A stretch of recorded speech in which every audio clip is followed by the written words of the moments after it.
Sa ating headlines, binubuhay ulit natin yung ating case bill operation against her and their cohorts. tinaguri ang drug queen na bumibili umano ng recycled drugs mula sa mga ninja cops tukoy na. Drug queen na kalabas na ng bansa. PMA 4th Class Cadet Darwin Dormitorio na nasawi dahil sa hazing, inilibing na. According to the teacher, pinababa niya dito sa clinic for fever. Parang nilalagnat yung bata. Hininalang kaso ng diphtheria na itala sa Maynila. 10 taong gulang na bata nasawi. Ang akala niya nga, ang lumabas kasi sa news na karating sa kanya, siya yung promotor. Opo, yung ganun nga yung Siya yung promotor, so he was trying to explain himself. Matapos magbanta ang Pangulo, planong pork barrel insertion sa 2020 proposed national budget, iniatras na ng mga mambabatas. Dragon boat tumaob sa isla ng Boracay, 8 sakay, patay.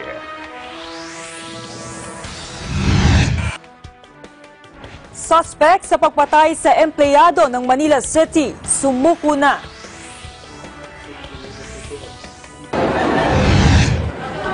Opisina ng isang Philippine Offshore Gaming Operator o POGO sa Libis, Quezon City, ipinasara ng BIR at Department of Finance. Congress has been informed by the Inspector General. At sa balitang abroad, impeachment complaint laban kay US President Donald Trump, formal nang inihain ng US Congress Democrats.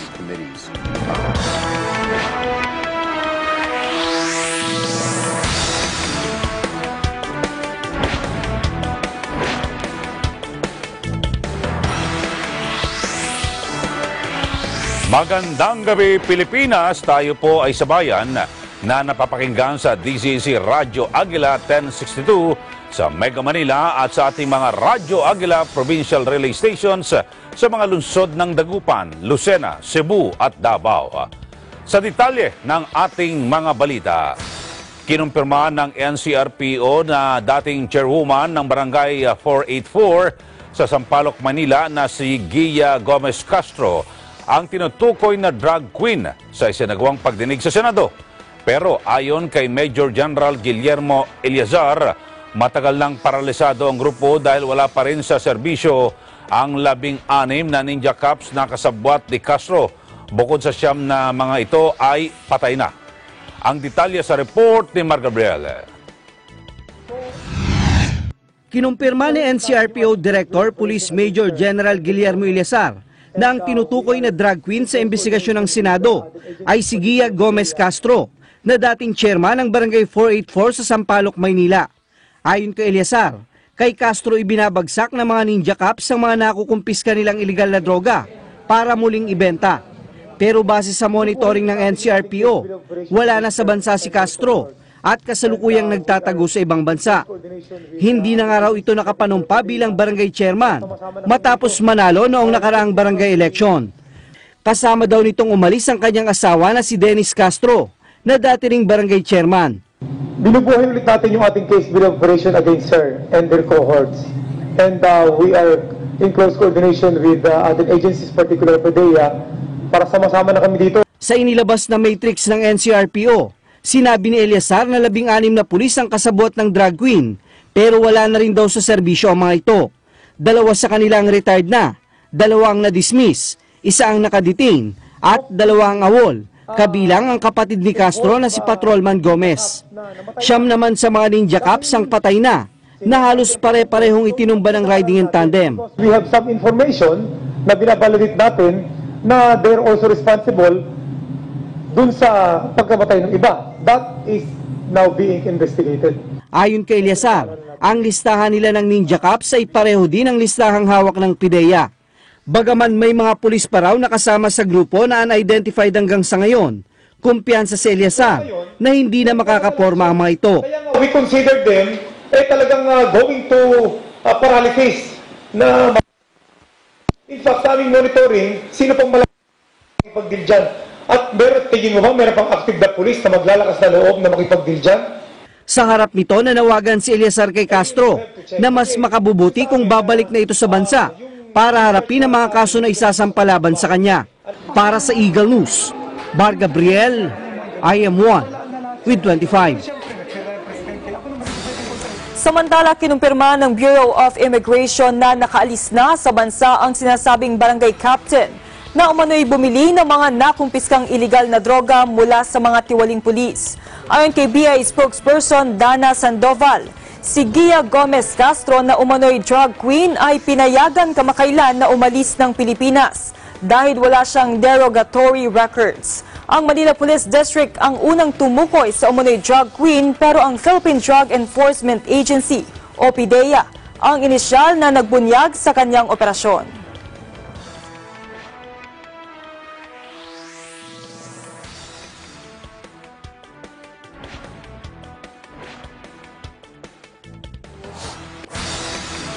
Sa kaugnay na balita, papangalanan umano ni Pangulong Rodrigo Duterte ang mga miyembro ng Philippine National Police o PNP na umano'y sangkot sa drug recycling. Ayon kay Senator Christopher Bongo, kinoconsolidate muna nila ng Pangulo ang listahan mga ulat mula sa iba't ibang ahensya ng gobyerno, mula sa Philippine Drug Enforcement Agency at Intelligence Community. Pinapa-cross validation din anya ng Pangulo ang lahat ng mga ito, lalo na ang nabalitaan nilang Ninja Cops na sangkot sa pagre-recycle ng droga. Sabi ni Go, naniniwala ang Pangulo na karapatan ng publiko na malaman ang mga tiwaling pulis. Maaarian niya na i-anunsyo o pangalanan ng Pangulo ngayong linggo ang nasa 10 Ninja Cops.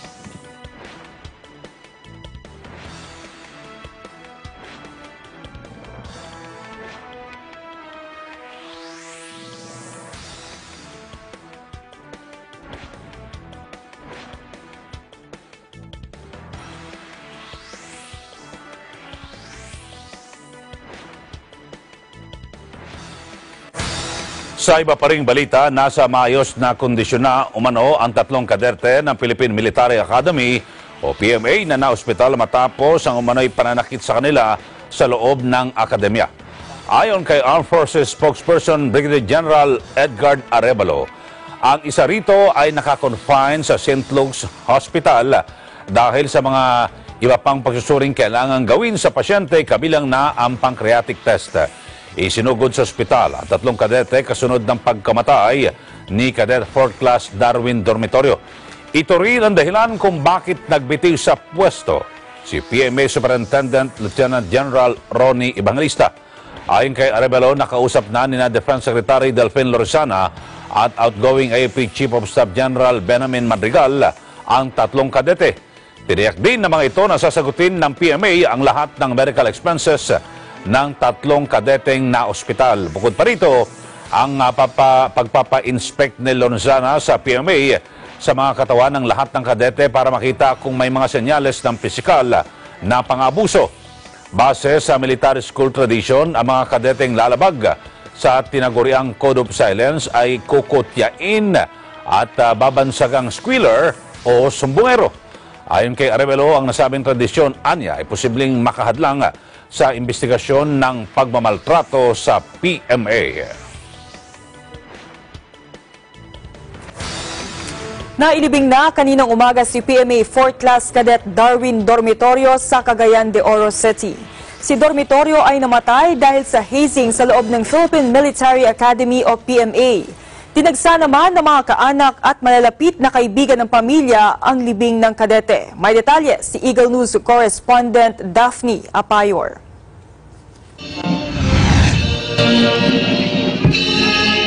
Inilibing na si PMA Cadet Darwin Dormitorio sa kanyang bayan sa Cagayan de Oro City.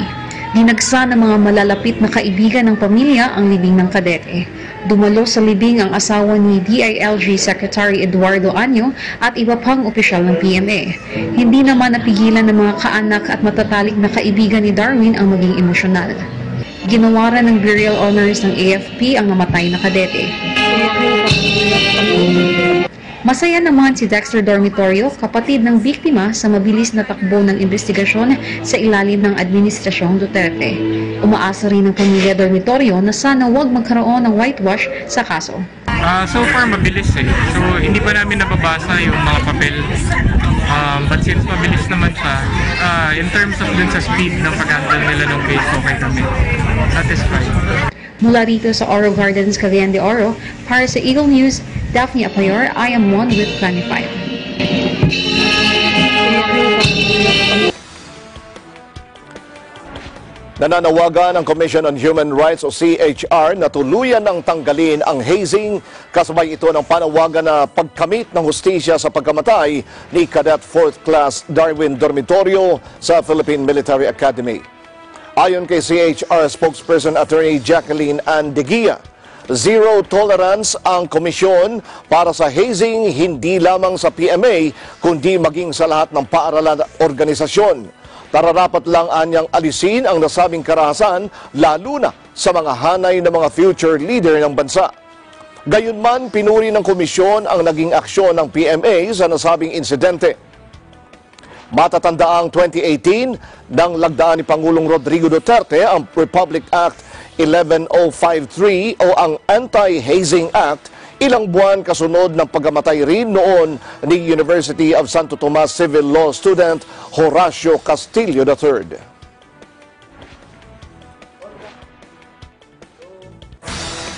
Abangan! 10 taong gulang na bata sa Maynila pinaniniwalaang namatay dahil sa sakit na dipterya. At Bohol LGU di pa babawiin ang inisyong total ban sa meat products para mapanatili na ASF-free ang lalawigan. Antabayan na ng mga balitang yan sa pagbabalik ng Mata ng Agila.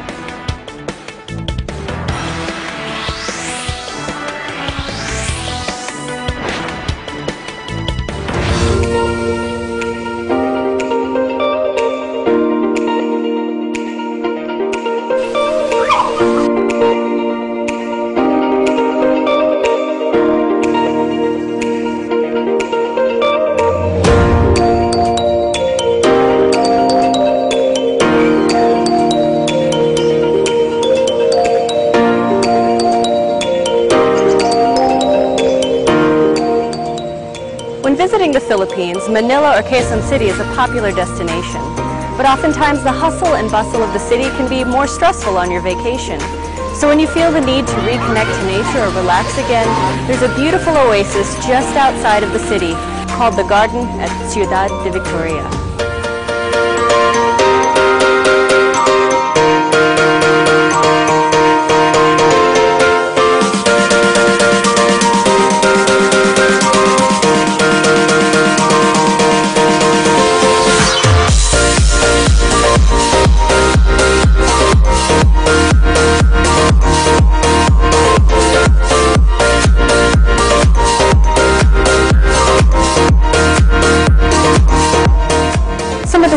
That you can see here include hydrangea, snapdragon, and stargazers. They're truly beautiful.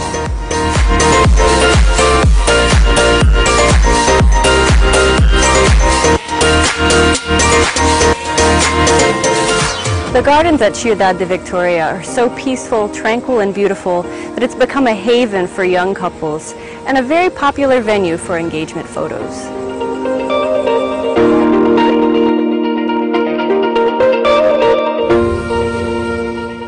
The next time you want an escape from the big city, the garden at Ciudad de Victoria is a wonderful place to visit.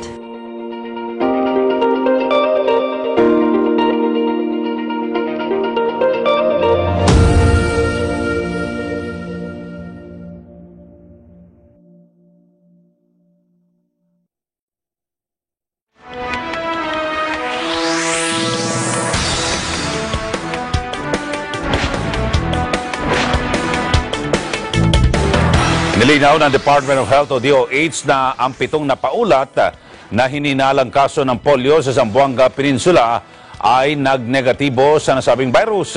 Ayon kay Health Undersecretary Eric Domingo, ang samples ay kinuha mula sa mga apektadong bata at ipinadala sa Research Institute for Tropical Medicine. Negatibo anya ang mga ito sa sakit na polio. Samantala, sabi ng DOH, ang mass vaccination laban sa type 2 polio virus ay magpapatuloy sa Davao City, Davao del Sur at Lanao del Sur. Target ng DOH na mapabakunahan laban sa polio ang nasa 5.5 milyon na kabataang Pilipino.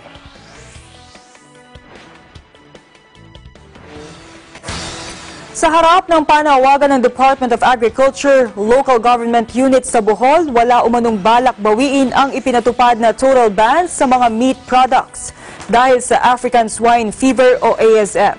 Si Eden Santos sa detalye. Wala pa umanong plano ang local government unit sa Bohol na bawiin ang inisyong total ban sa mga meat products bunsod ng African Swine Fever scare sa bansa. Sa harap ito ng apela ni Agriculture Secretary William Dar sa LGUs ng Bohol at Cebu na ikonsidera ang pagtatanggal ng total ban sa mga pork at processed pork products mula sa Luzon. Ayon kay Bohol 3rd District Representative Alexi Besas Tutor, bahagi ng kanilang preventive measures ang total ban upang hindi na makapasok pa sa kanilang lugar ang African Swine Fever. We don't have to wait for an epidemic. Kaya nga nakita-total ban nila kami. Para ang preventive measure, as I say once again, preventive measure po yan. Hindi naman, we will not wait for an incident to occur because one incident, that is already too many. Tapos, manihirapan na tayo yan pag may incident na pumasok sa Bohol. So, just to make safe naman, this is not a permanent ban, it's just a temporary ban naman po.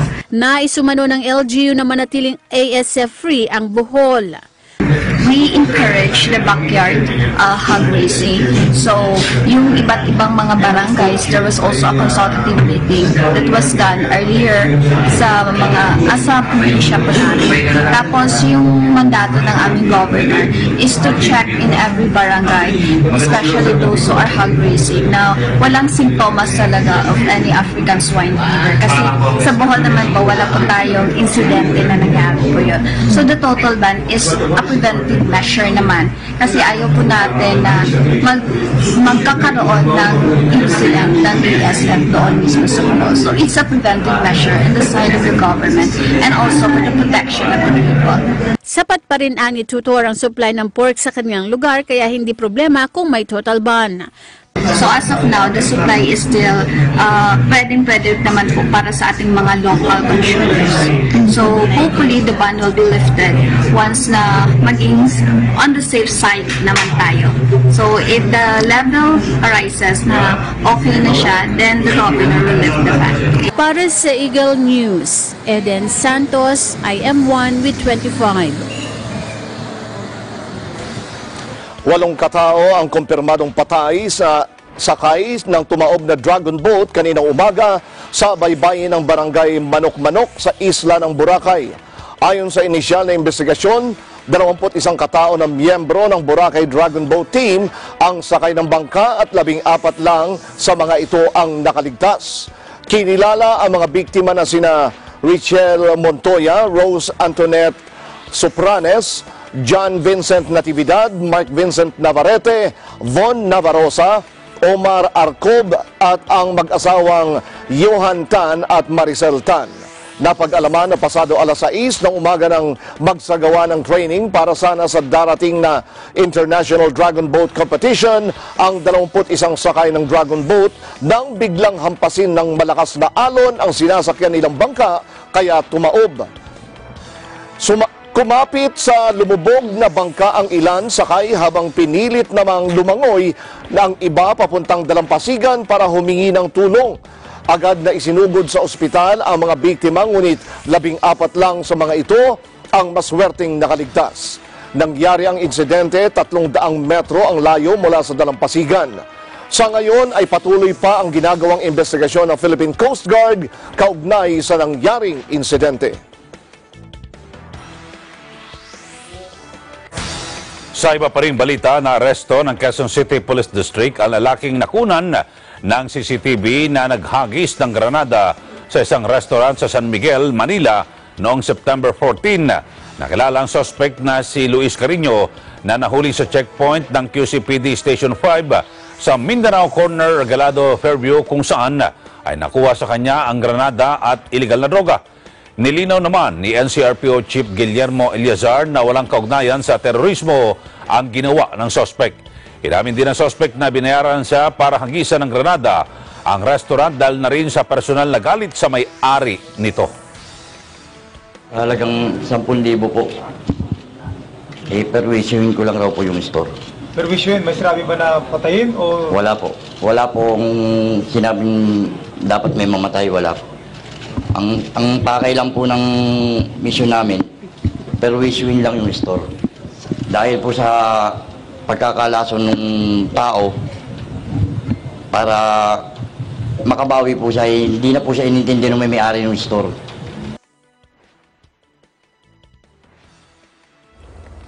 Abangan, Pangulong Duterte handang ibito ang panukalang 2020 national budget kung makikitaan ito ng pork barrel insertions at pagkapaliban sa barangay at SK elections sa May 2020 hanggang May 2023, aprobado na ng Kamara.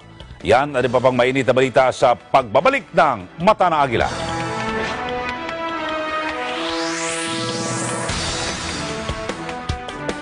Mga giliw namin.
Umano'y pork insertion sa 2020 proposed national budget. Hindi pa lulusutin ni Pangulong Rodrigo Duterte ayon sa Malacanang. Si Vic Sumintak sa detalye.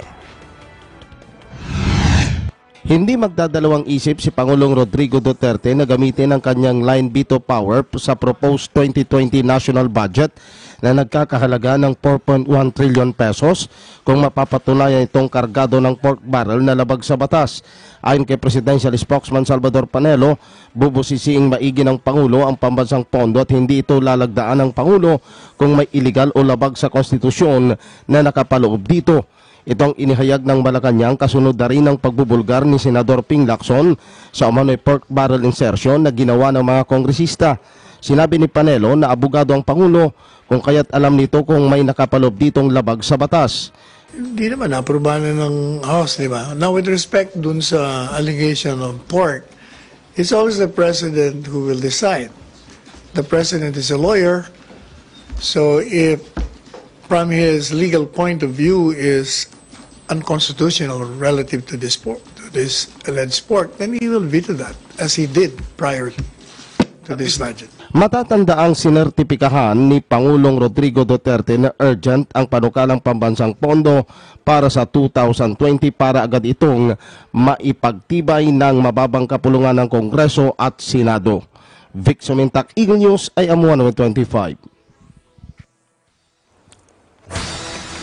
Aprobado na sa House of Representatives ang pagpapaliban ng barangay at SK elections sa May 2020 hanggang May 2023. Ayon kay 4th District Negros Occidental Representative Juliet Marie De Leon, chairperson ng House Committee on Suffrage and Electoral Reforms, inaprubahan na ang panukalang batas na nagsusulong na ipagpaliban ang barangay at SK elections. Ang postponement ay kabilang sa mga prioridad na panukalang batas na binanggit ni Pangulong Rodrigo Duterte sa kanyang nakalipas sa State of the Nation Address o SONA. Paliwanag pa ng mababatas, ito ay upang bigyan din ng sapat na panahon ang mga barangay at SK officials na maisakatuparan ang kanilang mandato sa loob ng 5 taon. Suportado naman ng mga opisyal ng Commission on Elections, National Youth Commission, Liga ng mga barangay at iba pang stakeholders ang barangay at SK elections postponement. Nangangailangan ng 300 bagong traffic enforcers ang Metropolitan Manila Development Authority o MMDA. Ayon kay MMDA spokesperson Celine Pielago, marami daw kasing naalis na enforcer dahil sa korupsyon at iba pang kaso. Maaari mo na mag-apply mga nakatapos ng kahit 2 o 2 taon sa koleyo at hindi tataas sa 35 ang edad. Dapat din anyang may height na 5'2" ang mga babaeng aplikante at 5'4" naman ang mga aplikanteng lalaki.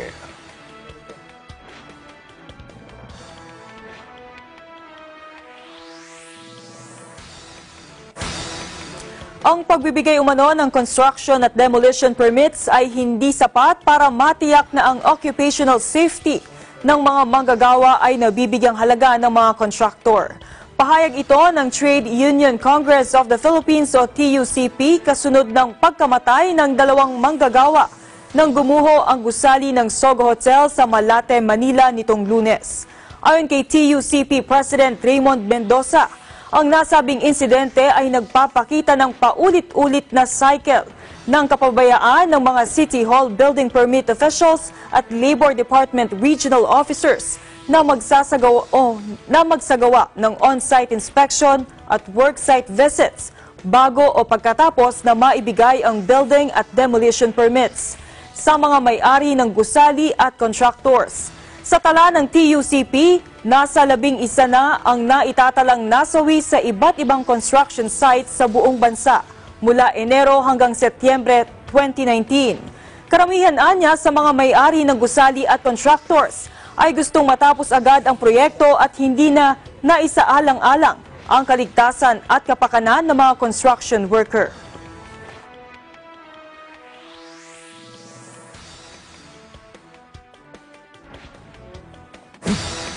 Karamihan pa rin ng mga Pilipino ang positibo ang pananaw sa kanilang kasalukuyang buhay batay sa Social Weather Station Survey. Lumabas sa Anamnestic Comparative Self-Assessment o ACSA rating sa 4th quarter ng 2018 na 86% ng mga Pinoy ang positibo ang rating sa kanilang buhay. Mas mababa ito ng 1 punto sa 87% na naitala noong December 2017. Ayon sa SWS, ang terminong anamnestic ay nangangahulugan na based on memory kung saan kinukumpara ng respondents ang kanilang best and worst times in the past. Ang survey ay ginawa mula December 16 hanggang 19, 2018. 4% ang nagsabi na neutral zero ang kanilang kasalukuyang buhay habang 10% ang nagkaroon ng negatibong resulta.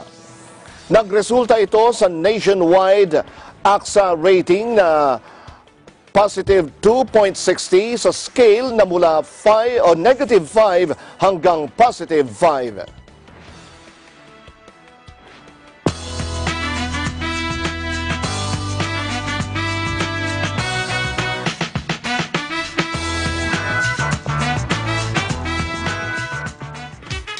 Narito na ang latest Balita sa mundo ng entertainment.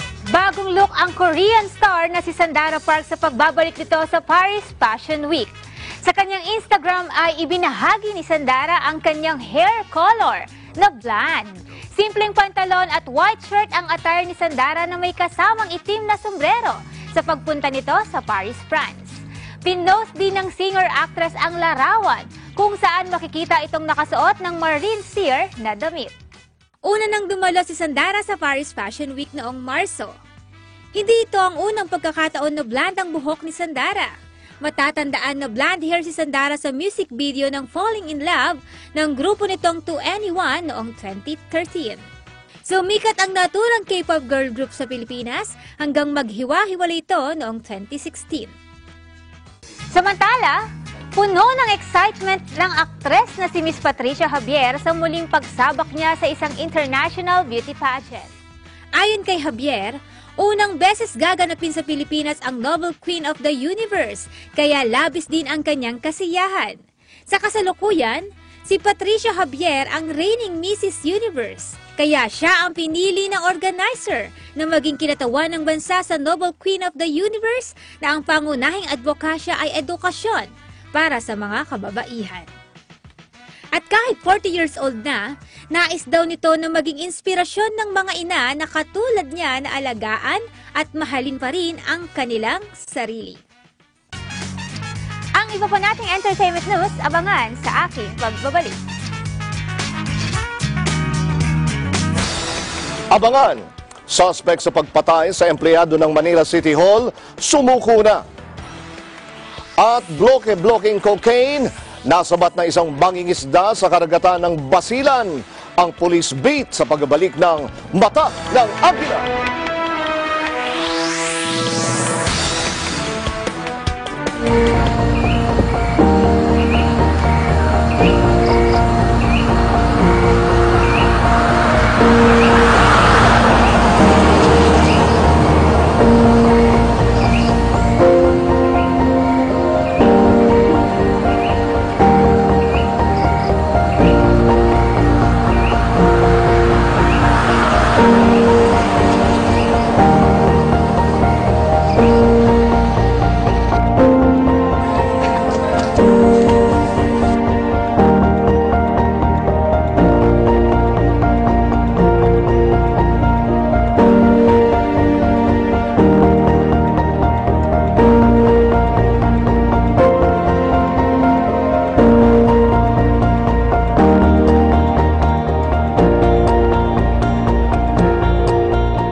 Agila Balita, Lunes hanggang Biyernes, alas 12 ng tanghali hanggang 1:00 ng hapon.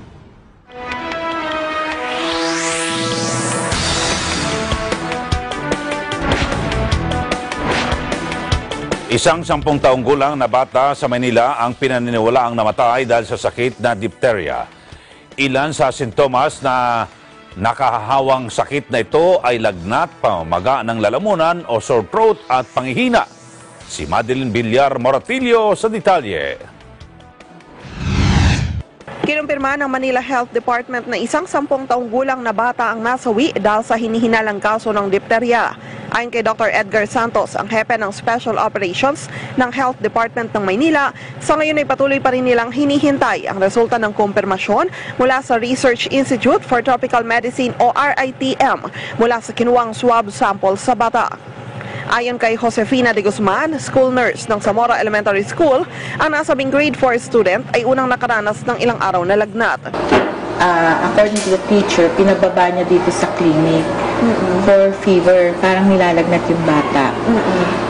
Unfortunately, I have 3 schools, so wala ako dito nung time na bumaba yung bata, so she was not treated. She was not treated with fever.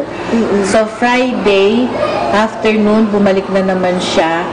And wala pa rin ako dito dahil 2 days akong nasa kabilang school. So, hindi na siya pumasok, pero nahanap niya ako kasi masakit daw ang lalamunan. So, after that, 1 week, hindi na siya pumasok. Nung pinuntahan ko, kasi nga, nagpunta dito yung tita ng Friday afternoon, 4 o'clock, kiniklaim na patay na daw yung pamangkin. So sabi kong gano'n, ano ikinamatay? Hindi daw nila masabi kung ano ikinamatay, pero nahirapan daw huminga. Ang inisyal na sinabi anya ng ospital na ikinamatay ng bata ay dahil sa dipterya, pero inaantay pa ang kumpirmasyon ng RITM. Pero bagamat hindi pa tiyak, sinelyuhan na rin umanong mabuti ang bangkay at kabaong ng bata. Ang mga kamag-aral at maging pamilya ng bata ay binigyan na ng prophylaxis. Maging ang buong eskwelahan ay nilinis na rin anya at dinisinfect. Ayon kay Ginang de Guzman, wala umanong bakuna ang bata kontra sa dipterya. At dahil mabilis kumalat ang balita, maraming magulang ang natakot na papasukin ang kanilang mga anak. Ang ibang bata naman nakasuot ng face mask sa kanilang pagpasok sa paaralan. Ilan sa sintomas ng dipterya ay lagnat, pamamaga ng lalamunan o sore throat at panghihina. Kasi siya isang bakterya siya na kung halimbawa ako ay may diphtheria, isang bakterya nga siya na nagre-reside sa nose natin at saka sa lalamunan natin. So every time, kunyari, ako yung bumahing sa air yun, pwede kitang mahawa. Kung halimbawa ang kamay ko ay may bakterya, nahawakan kita at napunta rin sa'yo, pwede kitang mahawa through contact. Sa sugat, pwede na kitang mahawa. May iwasan siya through hygiene. Pangalawa, dapat kompleto yung bakuna. Yung bakuna ng mga bata. Usually, binibigay kasi yan sa bata sa below 1 year old. Tapos meron tayong booster shot after nung bakuna na yon. So, dapat nakakompleto yun. So, pag kompleto yun, initial bakuna and the booster shot, mas hindi siya risk for magkaroon ng diphtheria. Actually, kaya walang ilang taon. Basta kailangan after mga 10 years old, bibigyan siya ng booster pa. Dagdag pa ni Santos, sa Maynila ay matagal na umanong walang naitatalang kaso ng dipterya. Para sa Eagle News, Madeline Villar Moratillo, I'm 1 with 25.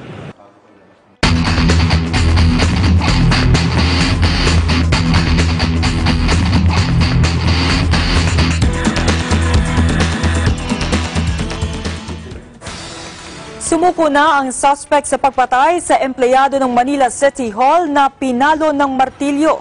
Mismo ang si Manila Mayor Isko Moreno ang humarap sa suspect. May report si Eagle News correspondent Christine Dantes. Sumuko na ang suspect sa pagpatay kay Concepcion Beldad, 39 na taong gulang at empleyado mismo ng Manila City Hall. Ang suspect na si Eric Capulong, 46 na taong gulang, ay mapayapang sumuko mismo sa alkalde ng Maynila na si Mayor Isko Moreno na nauna nang nanawagan at nag-alok pa ng 100,000 pisong pabuya sa sinumang makapagtuturo sa nasabing suspect. Matatanda ang pinatay ni Capulong ang biktima sa pamamagitan ng pagpalo ng martilyo sa ulo nito nang dahilang umano sa selos. Ayon kay Mayor Isko, dakong alas 8:30 kagabi na makatanggap ito ng tawag sa isang impormante na kakilala ng suspect at nagsabi ito na susuko na ang suspect. Binigyan ng 2 oras ng alkalde ang impormante para ihanda ang pagsuko ng suspect. The very least that we can give is to give justice. About 10 o'clock, nakuha na namin yung address at nakipagtulungan naman yung mga mahal sa buhay, suspect. Matapos na makumpirma ang pagsuko ay agad-agad na pinuntahan mismo ng alkalde ang suspect na nasa pangangalaga naman ng mga kamag-anak nito sa Cavite. Ayon sa mga kamag-anak ng suspect ay natakot sila para sa kaligtasan ng suspect kung kaya nakapagdesisyon ang mga ito na isuko ang suspect para papanagutin na rin sa nagawang krimen. Samantala sa kalagitnaan naman ng panayam kay Mayor Isko ay dumating naman ang kapatid at anak ng biktima na agad na napahagulgol at yumakap pa sa alkalde. Ayon sa kapatid ng biktima ay nabanggit na sa kanya ng kapatid nito na may pagbabanta na ang suspect dahilan sa nakikipaghiwalay na ang biktima dahil sa napakaseloso umano ng suspect. Hindi naman nakalain ng kapatid ng biktima na hahantong sa ganitong karumal-dumal na pagpatay sa kapatid nito ang simpleng pagseselos lang ng suspect. Hindi naman ang sinasabi ng kapatid ko kasi nagsabi na yung kapatid ko na na may pantala yung suspect na yan kasi nakikipaghiwalay na yung kapatid ko. Sabi na makikipaghiwalay maghiwalay na siya. Sabi daw nung lalaki sa kanya, 2 lang yan. Magpapakamatay ako o ikaw ang papatayin ko. Yung ginawa mo rin, ba't gano'n? Ituturing naman na case closed na ang kasong ito at handa naman ibigay ng alkalde ang pabuyang 100,000 piso sa nasabing impormante. Ngunit di pa alam ng mayor kung tatanggapin ito ng impormante na ang tanging nais lamang ay makapagbigay ng hustisya sa biktima.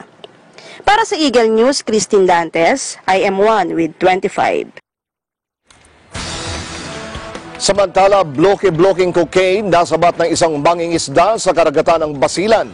May detalye si EBC correspondent Eli Dumabok. Positibong cocaine hydrochloride salt ang rectangular brick na nakuha ng mga mangingisda sa karagatan ng Barangay Langil sa bayan ng Haji Muhammad Ajul sa probinsya ng Basilan. Nito lamang nagdaang Martes, Setyembre 23 taong kasalukuyan. Sinabi ni Atty. Jacqueline D. Guzman, Regional Director ng PDEA, na positibong cocaine ang 915.1,000 grams na timbang ng isang brick na nakita mula sa bayan ng Haji Muhammad Ajul nang dalhin ng mga specimen sa chemistry laboratory ng PDEA. Nagsagawa pa ng malalim na investigasyon ang PDEA Zamboanga kasama ang puwersa ng pulis at militar para matukoy kung paano nakapasok sa Basilan ang ganitong uri na ipinagbabawal na droga, bagaman wala namang napaulat na cocaine market sa Mindanao. Duda si D. Guzman na posibleng may mga bricks pa ng cocaine sa iba't ibang mga lugar sa Basilan, kung kaya nanawagan siya sa mga residente na agad makikipag-ugnayan sa mga otoridad kung sakaling makakita ng ganitong uri o paraan ng pagkakabalot para agad na masuri ang nilaman nito. Eli Dumabok, Eagle News, IM1 with 25.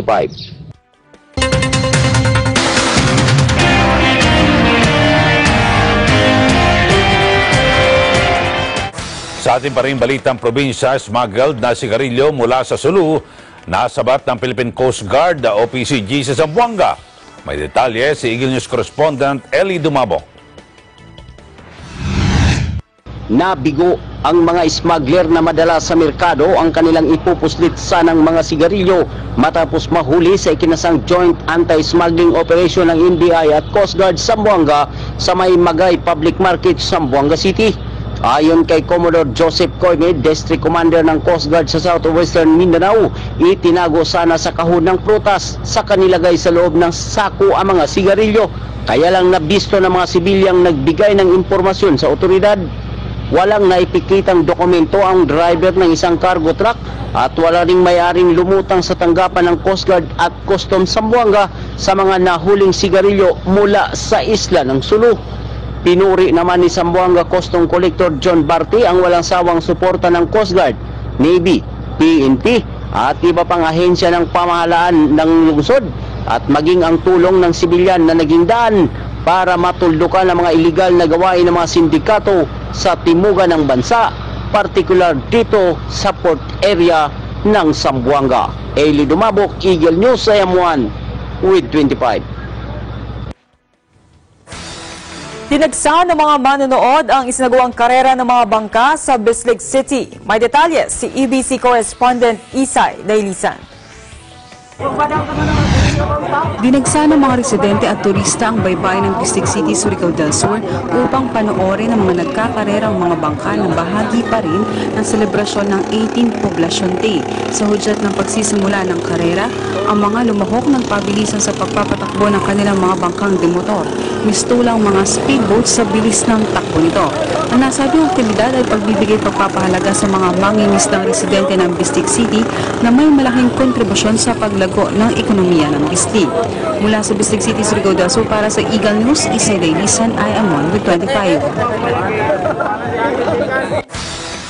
Talakayan sa kabataan isinagawa sa Santa Ignacia, Tarlac. Si Ben Salazar sa detalye.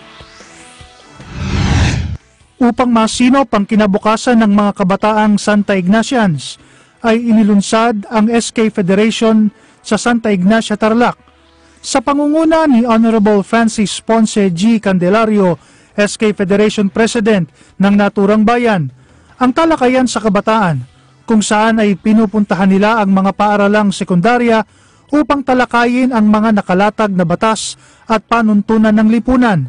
Sa talumpati ni SK Federation President Honorable Ponce, hinimok niya ang mga kabataan na sa pakikiisa at pagkakaisa ay aangat ang bayan ng Santa Ignacia. Tinalakay ni Ms. Caitlin Soberano, kinatawan ng RHU, ang tungkol sa lumulobong kaso ng teenage pregnancy sa ating bansa. Ipinaunawa niya ang masamang epekto ng maagang pagbubuntis na kailangang maging prioridad muna ang pag-aaral para may magandang kinabukasan. Si Mr. Patrick Ace Rebolledo na mula sa MDRRMO ay tinalakay naman ang dapat kahandaan ng isang estudyante kapag dumadating ang mga sakuna. Inatasan naman ni Police Major Banduarez Liuan Lingaling, hepe ng PNP Santa Ignacia, si Police Executive Master Sergeant Roel I. Domingo, Acting Deputy Chief at MESPO ng PNP sa nasabing bayan na talakayin sa mga kabataang mag-aaral ang ukol sa batas ng curfew hour para sa mga menor de edad sa pagmamaneho ng motorsiklo ng walang lisensya at ang ginagawang pagre-recruit ng mga terorista sa mga kabataan na huwag silang pasisilaw sa mga iniaalok sa kanila. Sa pagtatapos ng programa ay binigyan ng pagkakataong magtanong ang mga estudyante sa mga naging source speaker upang lalong maging malinaw ang ginawang talakayan. Para sa Eagle News, Ben Salazar, I am 1 with 25. Abangan! 20 business companies na nakilahok sa anti-plastic movement ng Worldwide Fund Philippines ginawaran ng parangal. At review sa pagpapatupad ng K-12 Basic Education Program, isinagawa. Ang detalye sa pagbabalik ng Mata ng Agila.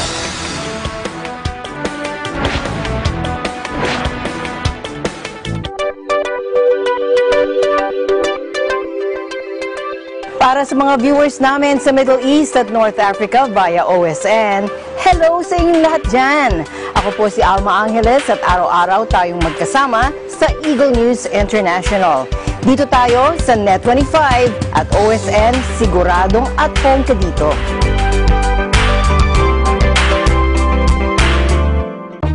Mga isyung panlipunan.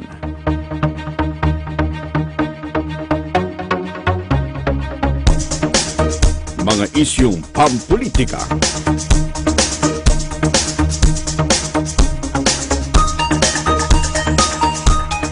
Tatalakayin, lilinawin, kasama ang mga batikang komentarista, Congressman Dante Marcoleta at Jen Sobartiaga sa Ganang Mamamayan. Lunes hanggang Biyernes, alas 8 hanggang alas 9 ng umaga.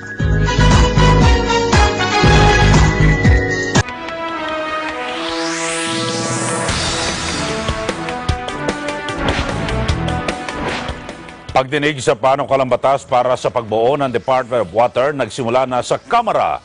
Si Eden Santos sa detalye. We're very confident that this bill will pass this on 18th Congress.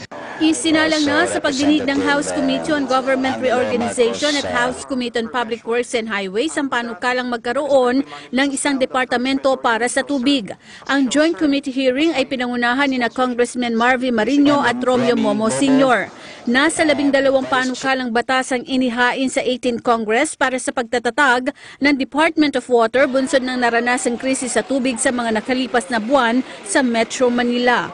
Sa ilalim ng panukalang batas ni dating House Speaker Gloria Macapagal Arroyo ay isinulong nito na i-consolidate ang gampanin ng National Water Resources Board o NWRB, Local Water Utilities Administration o LUWA, Metropolitan Water Works and Sewerage System o MWSS at National Irrigation Administration o NIA. Mismong si Pangulong Rodrigo Duterte na rin ang nag-utos na bumuo ng Department of Water bagaman noong una ay hindi pa ito agad sumang-ayon. Nagkakaisa ang mga sponsor ng panukala sa kahalagahan ng pagtatatag ng isang departamento para matugunan ang supply ng malinis at ligtas na tubig para sa mga kabahayan, irigasyon at iba pang pangangailangan nito. Kabilang din sa mandato nito ay ang supply ng tubig para sa irigasyon, sewage at sanitation services. The continued overlapping and the absence of a singular government agency dealing with water-related activities, and the enactment and implementation of a comprehensive, integrated, and workable long-term solution to address keener competition, imbalanced resource utilization, and conflict of interest among other users, especially in areas already identified as water stress. So therefore, Mr. Chairman, there is an urgent need for the creation of this department, the Department of Water and Irrigation, Water, Irrigation, Sewage and Sanitation Resource Management that will address the lack of a central institution to resolve the issue of development and management of water. Which shall strengthen and coordinate water resource planning and policy making to ensure sustainable and fair allocation and efficient use of water resources between competing water uses and users, including but not limited to domestic and municipal use, irrigation, power generation, farming, fisheries, commercial, and industrial use.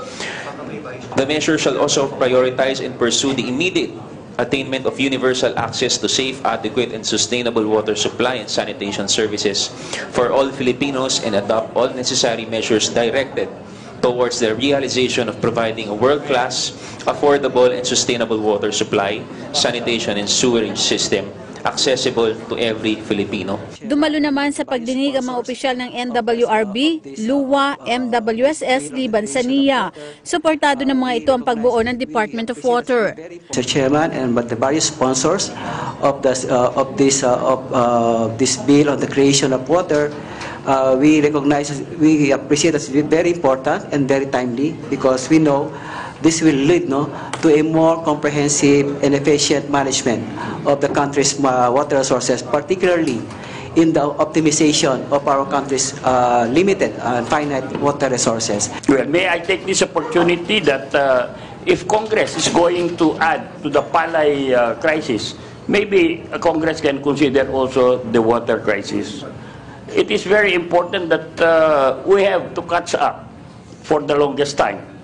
That the water is really needed. It is second to air.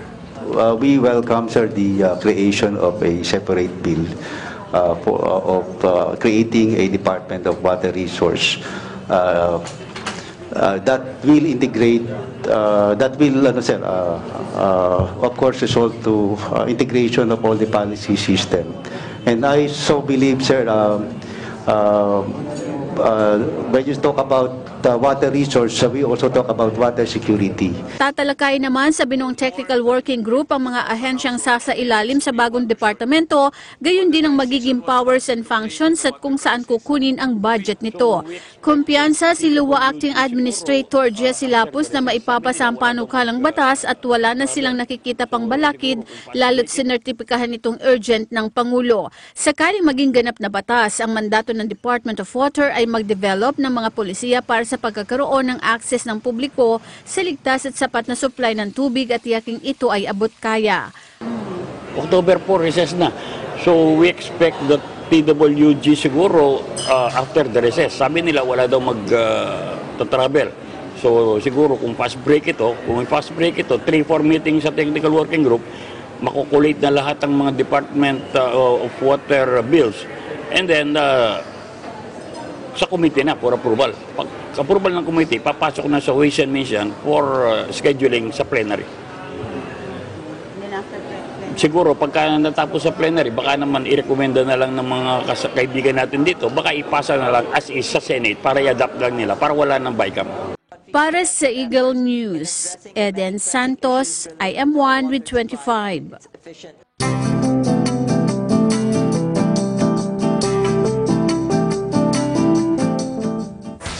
20 business establishments ang ginawaran ng pagkilala ng Worldwide Fund of Philippines. Ito ay dahil sa pakikipagkaisa ng mga ito sa advokasya ng WWF Philippines sa pagbabawas ng pagkonsumo ng plastic. Si Erlo Bringas sa detalye.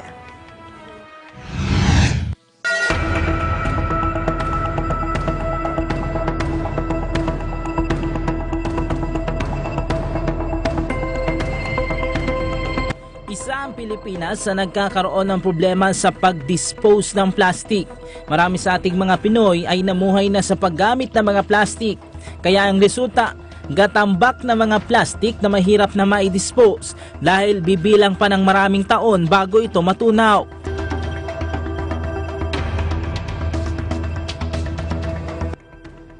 Dahil dito, pati biodiversity ay naapektuhan na din ng pagdami ng basurang plastic. Bilang bahagi naman ng unang anibersaryo ng advokasya ng WWF Philippines na layong mabawasan at maialis ang paggamit ng plastic na tinawag na hashtag ayoko ng plastic. Inilunsad din ng No Plastic in Nature Initiative at ngayon ibinahagi din ng WWF ang isang advokasya na Plastic Action o tinawag na PACT sa mga business establishment. Nasa 20 mga kumpanya ang binigyang gawad ng WWF Philippines, kabilang na ang mga sikat na fast food chain sa bansa dahil sa pagbawas at pag-alis ng mga ito sa paggamit nila ng plastic bilang lalagyan ng kanilang mga pagkain. Well, the response has been very good, from corporates, the food sector, hotels, and of course, yung general public. The response has been very strong. And we know, as I mentioned, this is a movement. We feel that it's really gaining ground. I'm pretty sure next year we'll have exponentially more consciousness and actions to be able to address the situation. To be a part of the campaign, each company has to commit to eliminating one item of single-use plastic. So plastic straws, plastic cutlery, or could be plastic bottles, whatever you choose that you can commit to and completely eliminate it from your business. That's a lot of plastic bottles that you save every month and every year yun. So that's not going anymore into the environment or being consumed. Sa kasalukuyan ay maraming mga grupo o mga environmental groups o movements ang gumagawa ng mga hakbang para makatulong sa pagbawas ng polusyon na sanhi ng plastic. Madaming mga grupo na din ang gumawa ng paraan para magamit pa ang mga plastic na kung saan nire-recycle nila ang mga ito at nagiging produkto tulad ng upuan at ang ilan naman ay bag at meron pang iba. Aabot naman sa higit 1 milyong plastic units ang nabawas na mga nasabing kumpanya simula nang ilunsad ng WWF ang hashtag ayoko ng plastic noong nakaraang taon. Magkakaroon pa nila ang grupo ng mga paparating ng programa para makatulong pa sa kalikasan. Nagpapasalamat kami and because everything that you do, maraming nakakita sa atin, marami rin na sumusunod sa atin. And that's the only way to address the situation dahil it cannot be done by a few people or few group, but we have to all work together, join and be part of it. Kasi in the first place, kaya naman naging problema to is also because of us. So we created the problem and we should be able to solve the problem together.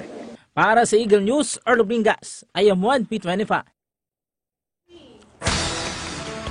Sangguniang Barangay de La Paz nakiisa sa isinagawang Laguna de Bay Coastal Cleanup Drive sa lungsod ng Binyan City, Laguna. May report si Arnel Aleroso. Nakiisa ang Sangguniang Barangay de La Paz sa isinagawang Laguna de Bay Coastal Cleanup Drive sa lungsod ng Binyan City, Laguna. Sa pamumuno ni Kapitan Jacinto Boy Martil, kasama niya ang ilang kagawad, tanod, street sweeper, kumpanyang Tetopart, Toshiba, Nedic, Day 1, Acro, RGTO, Porpis, at ang De La Paz Emergency Response Unit. Sama-sama nilang nilinis ang baybayin ng lawa ng Laguna de Bay, ilog at mga karsada na malapit sa dagat.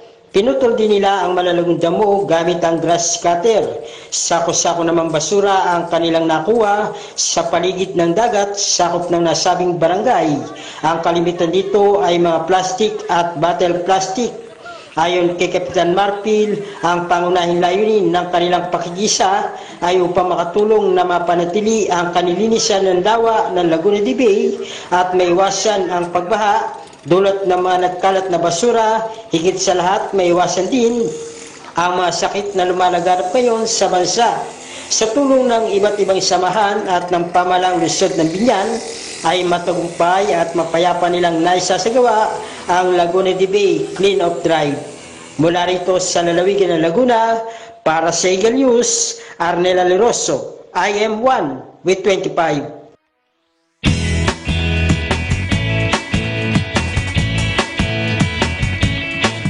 Nasa 4,000 education leader ng Department of Education o DepEd ang nagsagawa ng review sa pagpapatupad ng K-12 Basic Education Program.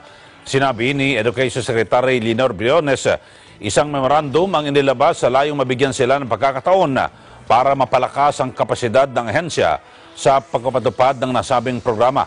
Hinimok naman ng kalihim ang kanyang mga kasamahan na patuloy na tumulong sa lahat ng mga proyekto at mga programa ng kanilang ahensya.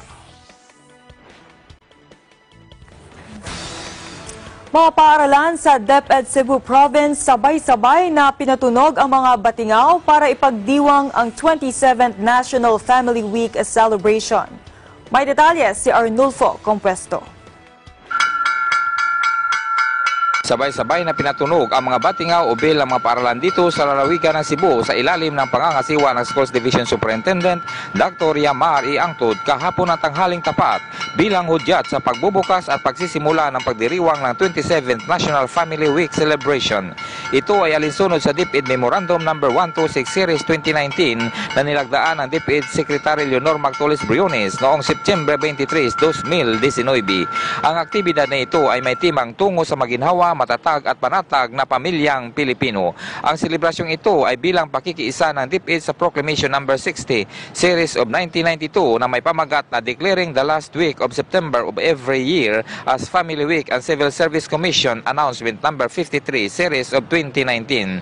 Ang isang linggong pag-oobserba o pagdiriwang na ito ay naglalayong mapatatag ang pagkakaisa ng pamilyang Pilipino at relasyon sa pamamagitan ng makabuluhang selebrasyon at pagpopromote ng Filipino values. Bilang pagtalima sa utos ng Presidente Duterte, ang trabaho at mga klase sa lahat ng mga opisina ng DepEd at mga pampublikong paaralan ay suspendido simula alas 3 ng hapon sa araw na Lunes, Pitsa 23 ng Setyembre sa kasalukuyang taon. Ito ay upang mahikayat ang mga empleyado at mga mag-aaral na mailaan ang kanilang panahon kasama ang kanilang mga pamilya sa oras ng pagkain o mealtime. Samantala, ang isa sa mga bayan na nakikiisa sa selebrasyong ito ay ang bayan ng Madrilejo sa Isla Nabantayan sa lalawigan ng Cebu na binubuo ng 14 na mga barangay. Mula rito sa Isla Nabantayan, distrito ng Bugos City, Cebu, para sa Eagle News, Arnulfo Compuesto. I am 1 with 25.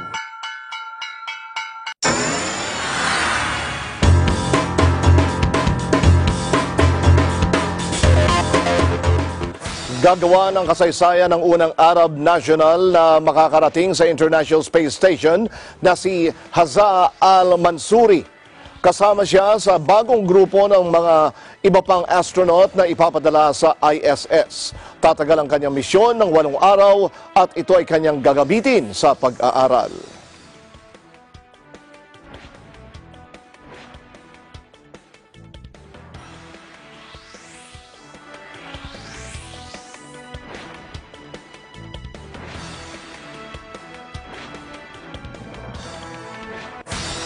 Abangan, impeachment complaint laban kay US President Donald Trump, formal nang inihain ng US Congress Democrats. Ang lahat ng yan sa pagbabalik ng Mata ng Agila.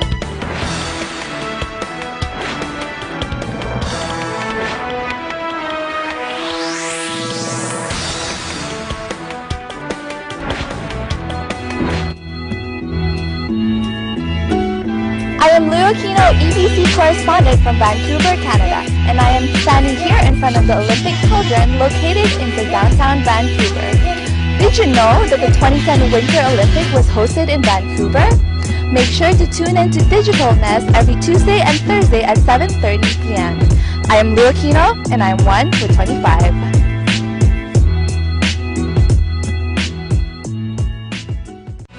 Letters and Music, Lunes hanggang Biyernes, 1:00 hanggang 2:00 ng hapon.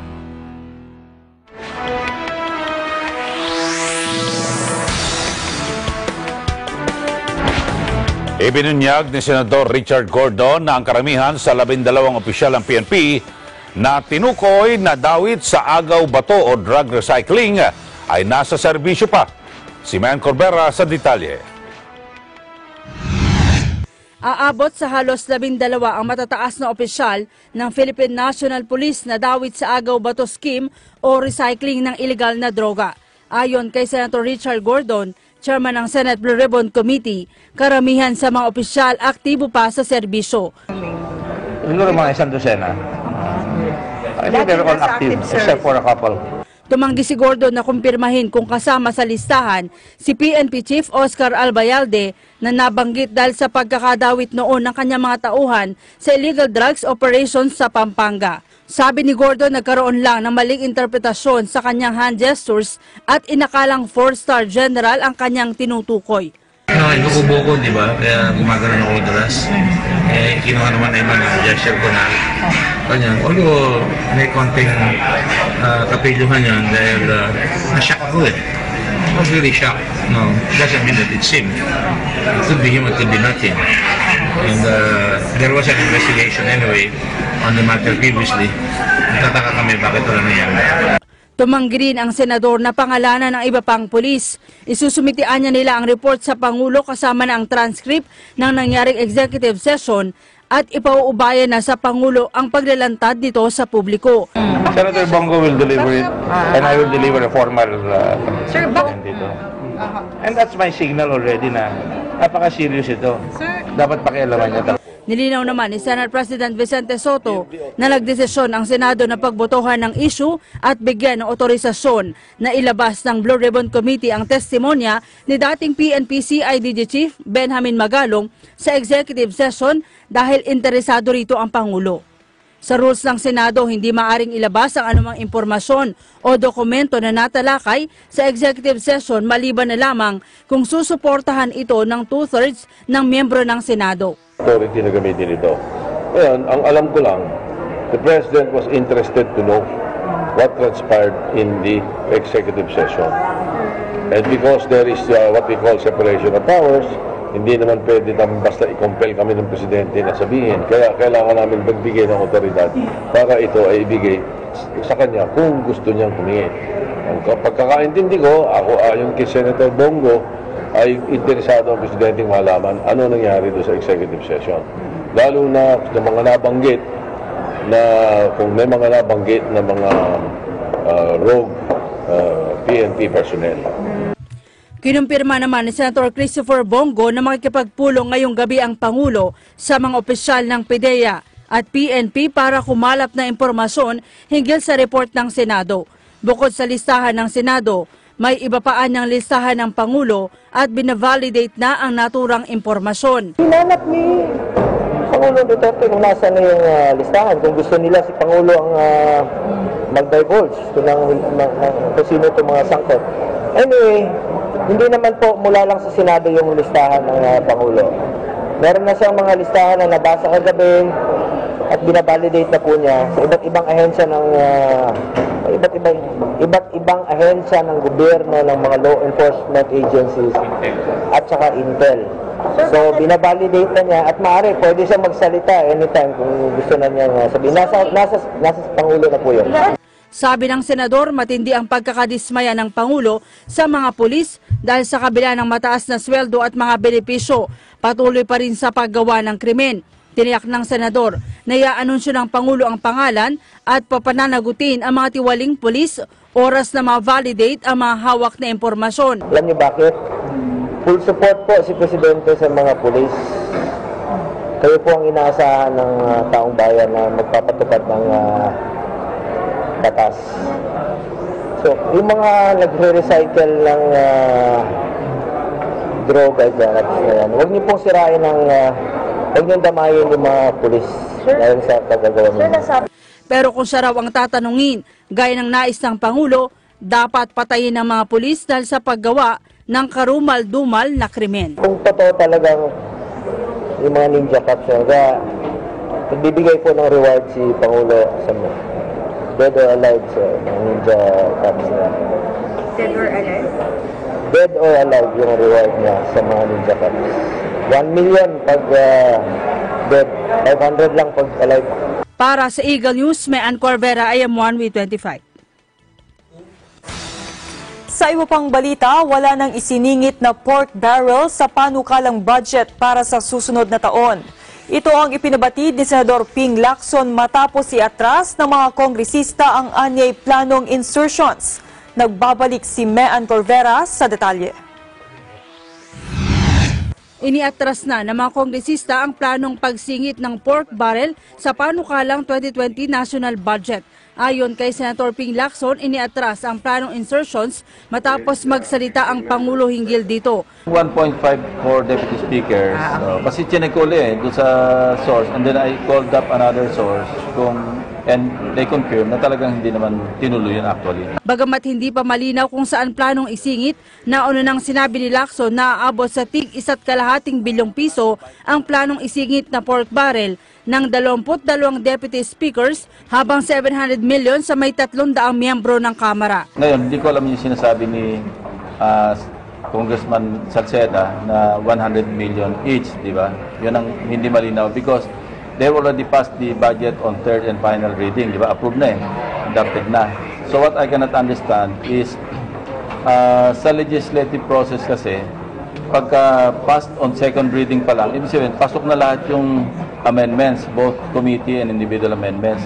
At this time around, approved on third reading, wala na yun, bycam na dapat yun eh. So I cannot really understand kung bakit merong small group committee. Ayon sa senador, tumawag sa kanya si Deputy Speaker for Finance, El Rey Villafuerte at pinapabulaanan ang tangkang pagsingit ng pork barrel. Ang akala niya nga, ang lumabas kasi sa news na karating sa kanya, siya yung promotor. Opo, hindi nga yung Siya yung promotor. So he was trying to explain himself na he can swear on a stack of Bibles na hindi siya yung proponent noong tinatawag na large insertions. But sabi ko, anyway, water under the bridge kasi yung information which also came from the House, by the way. Pero kahit iniatras na, sinabi ng senador na tuloy ang pagbusisi nila sa pambansang pondo. Malaking kwestiyonan niya bakit may binuo pang small committee ang Kamara samantalang aprobado na sa third at final reading ang panukalang batas. Katunayan, iniimprenta na ang kopya nito para maipadala sa Senado. Exact replica yung kanilang GAB2 that will be transmitted to the Senate noong NEP, yung President's budget, ano yung dineliberate nila sa floor? Unless, ang plano nila is, okay, padala natin yung replica ng NEP na yun ang ating House version and then later on, i-introduce nila amendment. But when? Sa BICAM. Lalong medyo sneaky yata yun. Diba? Welta naman ni Congressman Fred Castro, dapat magsorry si Lacson sa maling mga paratang. Sa kanyang privilege speech, tinawag pa ni Castro na macho guwapito si Lacson pero isip bata. Pero sagot ni Lacson, ang mga kongresista ang dapat magsorry dahil sa pang-aabuso sa maling paggamit ng buwis ng taong bayan. Iginit ni Lacson na ginawa niya lang ang kanyang trabaho at kasama rito ang pagbusisi sa panukalang budget. Matatandaang noong nakaraang taon na delay ang pagpapatibay ng budget dahil sa girian ng Kamara at Senado sa pork insertions sa pondo ng Department of Public Works and Highways. Para sa Eagle News, Mean Corvera, IM1 with 25. Ilan pang mambabatas ang nagsabing dapat magsorry si Senador Ping Lacson. Kaugnay ito sa akusasyong may pork barrel na tig 1.5 billion pesos ang mga kongresista sa 2020 national budget. Si Adan Santos sa detalye. Dapat umanong humingi ng paumanhin sa mga kongresista si Senator Panfilo Lacson. Sa harap ito ng akusasyong may pork barrel na tig 1.5 bilyong piso ang mga kongresista sa 2020 national budget. Ayon kay Anak Kalusugan Party List Representative Mike Defensor, hindi tamang akusahan sila lalo't marami sa kanila ay mga baguhang kongresista. Siyempre, yung pag-akusa sa Kongreso na mayroong pork barrel, hindi maganda yon sa mga individual na miyembro, lalo't na't maraming baguhan. Mahigit 30% rito, puro bago. Hindi pa nga alam kung itong presentation ng 2020 budget nanggaling to doon sa nakaraang taon. So hindi man sila kasama doon sa naging preparasyon nito. Kaya syempre, medyo mali naman nasasabihin na may pork barrel itong budget na to at hindi maganda sa kolektibong interes at reputasyon ng Kongreso at maging sa mga individual na bumubuo nito ang bawat kongresista. Kaya ako, nananawagan ako kay Senator Lacson na dapat naman siguro magkaroon ng pagpapasensya o pag-apologize sa Kongreso, sa mga miyembro nito, dahil doon sa binanggit niya na mayroong pork barrel. Ito na rin naman. Iminungkahi din ito na tanggalan ng budget ang mga senador dahil wala naman silang constituents at ilipat sa kanilang mga distrito. Kasi ng Kongreso, di ba pagka nag-aapruba ka ng budget, sinisigurado mo na ang distrito mo ay nabibenepisyuhan ng proyekto at programa. Kasi nga congressman ka kaya you make sure na in your respective district, nandun yung mga proyekto at programa sa lugar mo. Edukasyon, pangkalusugan, ang mga infrastruktura katulad ng kalye, pag-ayos nito. Sa Senado, wala naman silang constituency. So bakit gano'n? No? Bakit madali sila magsalita laban sa Kongreso na siyang karapatan ng congressman, na siyang karapatan ng bawat individual na miyembro ng Kongreso? Sa Senado, wala naman silang constituency. Kaya yung amang sinasabi, kung sinasabi ninyo may pork barrel ang Kongreso, ito naman dapat talaga at kailangan nilang itulong sa kanilang, hindi pork barrel, budget ang Kongreso, kailangan nilang itulong to sa kanilang mga distrito, dapat sa Senado wala dahil pangkabuuan sila buong Pilipinas Nanawagan din si Defensor sa liderato ng Senado na disiplinahin si Lacson. Kasi ang ano namin doon, meron tayong budget process Ginawa namin yung trabaho namin. Tapos kayo, sa inyo sa Senado, parang hindi kayo nagkakaroon ng pagdidisiplina, pag-uusap-usap sa inyong mga kasamahan, biglang titira yung isa. Na parang kung nangyari yan dito sa Kongreso, I would think magkakaroon ng censure from within Congress kung ginawa namin yung ganon. Para sa Eagle News, Eden Santos, IM1 with 25. Nagsanib puwersa at magtutulungan ang mga bansang miyembro ng Center of Integrated Rural Development in Asia and the Pacific o CIRDAP, kabilang ang Pilipinas sa usapin ng poverty, food security, and sustainability.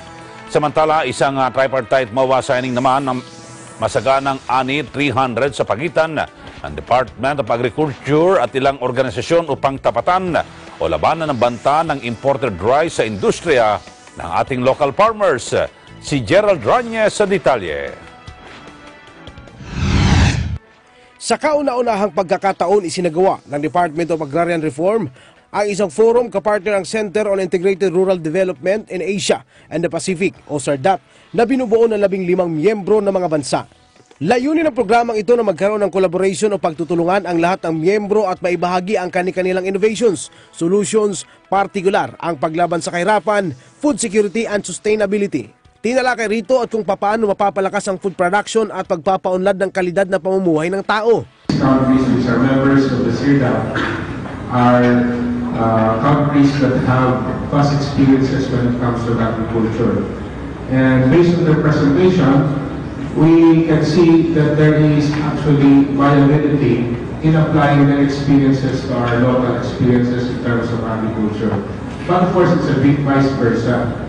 Our experiences as well can be adapted by them so that they can also apply the same to their problems in their respective countries. And this is the beginning to see that product for policy dialogue as this. So if we continue with this, I'm pretty sure, 99.9% sure, that we are going to see and find out the pathway, the direction, the product, and then we brand it. And in that case, we'll be able to get more members, and we might reach the Aasahan na umano na marami pang ibang bansa ang sasama o magiging miyembro ng Center on Integrated Rural Development in Asia and the Pacific. And we're looking forward to inviting more countries in the Asia and Pacific to join us. And of course, I hope that in the near future, my vision is we will not only limit ourselves to the member countries of Asia and Pacific, but we would also want to invite countries which are already doing well when it comes to agriculture. Those countries which have very modern technologies when it comes to agriculture, so that they can share with us their achievements and their experiences, and we can adopt them. I'm sure that these countries have good intentions. Samantala, sa usapin pa rin ng food security, sustainability at pagpapalakas ng sektor ng magsasaka ng bansa sa gitna na umiiral na Rice Tarification Law, isang tripartite memorandum of agreement naman ang nilagdaan na pinamagatang masaganang ani 300 sa pagitan ng SL Agritech Corporation, Go Negosyo at Department of Agriculture. Layunin ng partnership na ito na mapataas ang ani o produksyon ng bigas ng mga magsasaka, mapalago ang kita sa pamamagitan ng mga makabagong teknolohiya gaya ng mga hybrid na palay upang labanan ang banta ng imported rice sa bansa. In a situation that import liberalization is allowed and we see the influx of rice, it has its pluses and its minuses. No? Sa tingin natin, it will now force the farmers to really be more competitive. Kaya ngayon, kailangan natin ng tulong ng private sector at together with government to really bring about a massive mentorship program on how we can enable our farmers to improve productivity. This Masagana 300, we hope that the farmers will be more progressive, no? Switching to new technology of planting hybrid rice so that they can be competitive with also our other ASEAN neighbors. Hybrid rice program, and this is one opportunity that we offer the rice farmers in this country to elevate their game, to elevate their productivity and become more competitive, at the end of the day having more income that they can use for their basic necessities. So this is a welcome partnership to really promote the best of technologies that there are there for the Filipino rice farmers, and this is complementary to what has government institutionalized under the Rice Tarification Law. Para sa Eagle News, Gerald Ranyes, I am 1 with 25.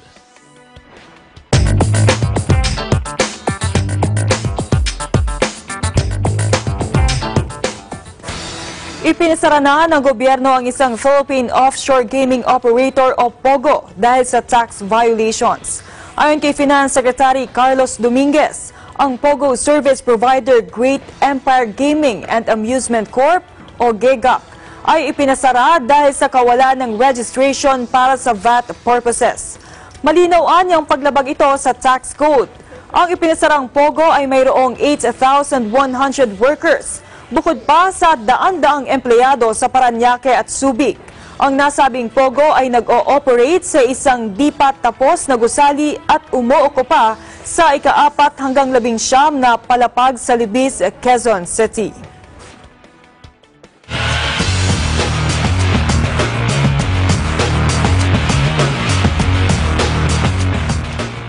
Sa ating Eagle News Sports, Tim Con walang aaksayang panahon bilang bagong head coach ng Gilas Pilipinas.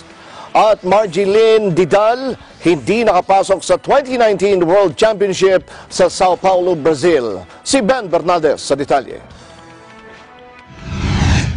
Matapos mapili bilang Gilas head coach sa paparating na 2019 SEA Games, wala na umano itong aaksayang panahon sa paganda si Coach Tim Con.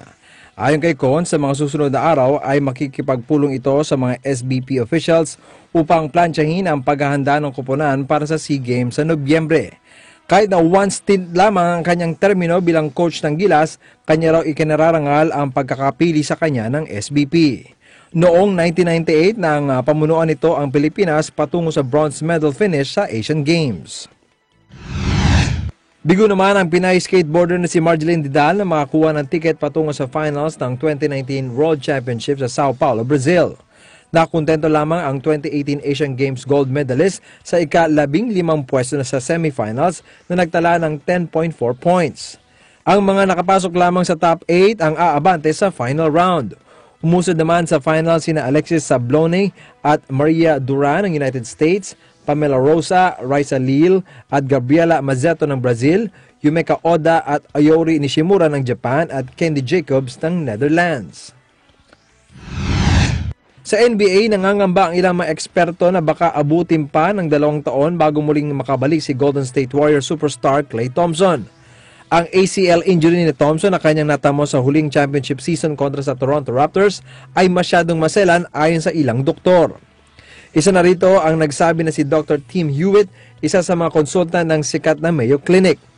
Bagamat hindi doktor ni Thompson si Hewitt, kinikilala naman ito bilang eksperto na nag-aral ng husto sa biomechanics of the NISA sa mahabang panahon.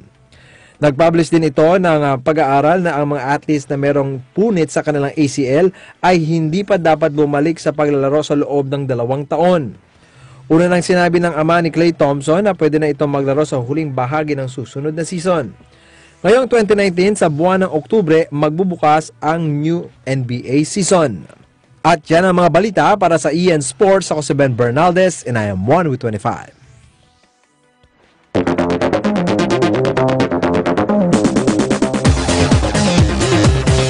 Sa ating news abroad, inihain na sa U.S. House of Representatives ang impeachment inquiry laban kay U.S. President Donald Trump. Irehag ito ni House Speaker Nancy Pelosi matapos ang pulong ng House Democrats. Sinabi ni Pelosi na paulit-ulit nang nilalabag ni Trump ang konstitusyon kaya dapat lamang na managot ito. Matatandaan na ilang buwan na ring mula nang lumutang ang pagkapa-impeach kay Trump, subalit hati naman ang reaksyon dito ng Democrats.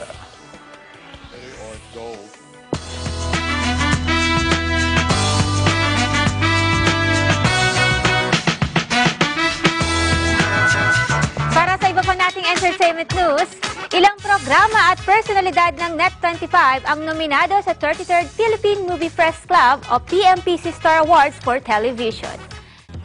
Nominated bilang Best New Female TV Personality si Ryan Talay ng Be Happy, Go Lucky.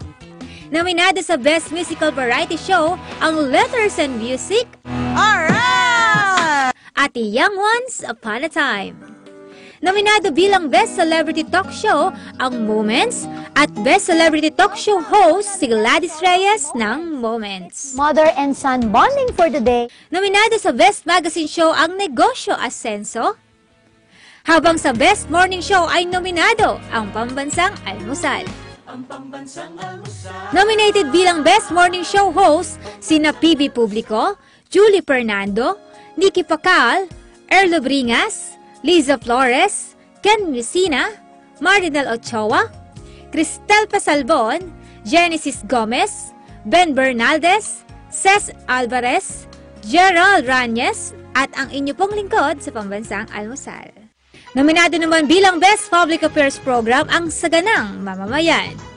Habang nominated bilang Best Public Affairs Program host, sina Congressman Rodante Marsoleta, at Jen Severjaga ng Saganang Mamamayan. Best Travel Show ang Landmarks habang nominated din sa Best Travel Show host sina Dali Malgapo at Indra Cepeda.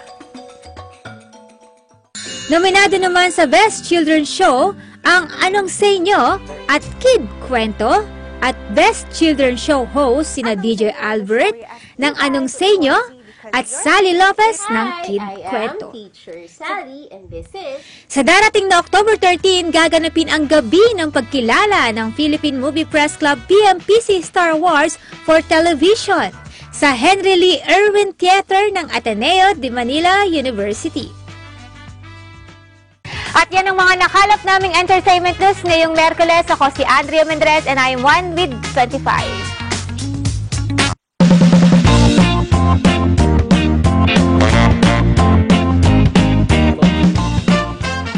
Tagpok sa Paris ang grupo ng joggers kung saan mayroon silang kakaibang estilo sa pagtakbo. Ang ruta kasi ng kanilang tinatakbo ay nakakalikha ng design. Sa pamamagitan ng GPS ay nare-record nila ang kanilang designing routes. At sa pagtatapos ng kanilang pagtakbo ay makikita ang iba't ibang image sa GPS map. Na ang karamihan sa mga ito ay image ng mga hayop.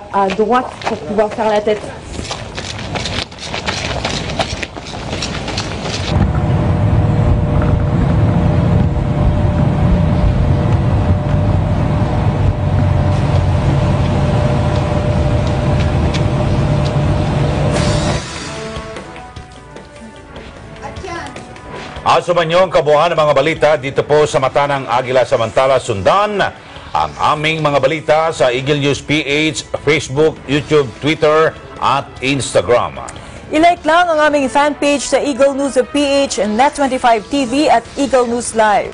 Sundan din kami sa Twitter at Eagle News. At kung may balita sa inyong lugar, gamitin po ang aming hashtag Eagle News. At sa iba pang balita, bisitahin ang aming website eaglenews.ph at eaglenewslive.com.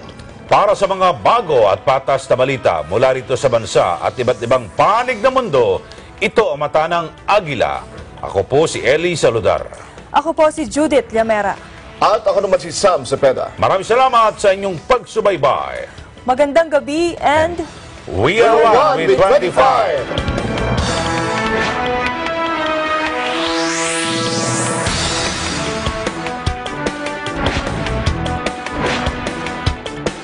This program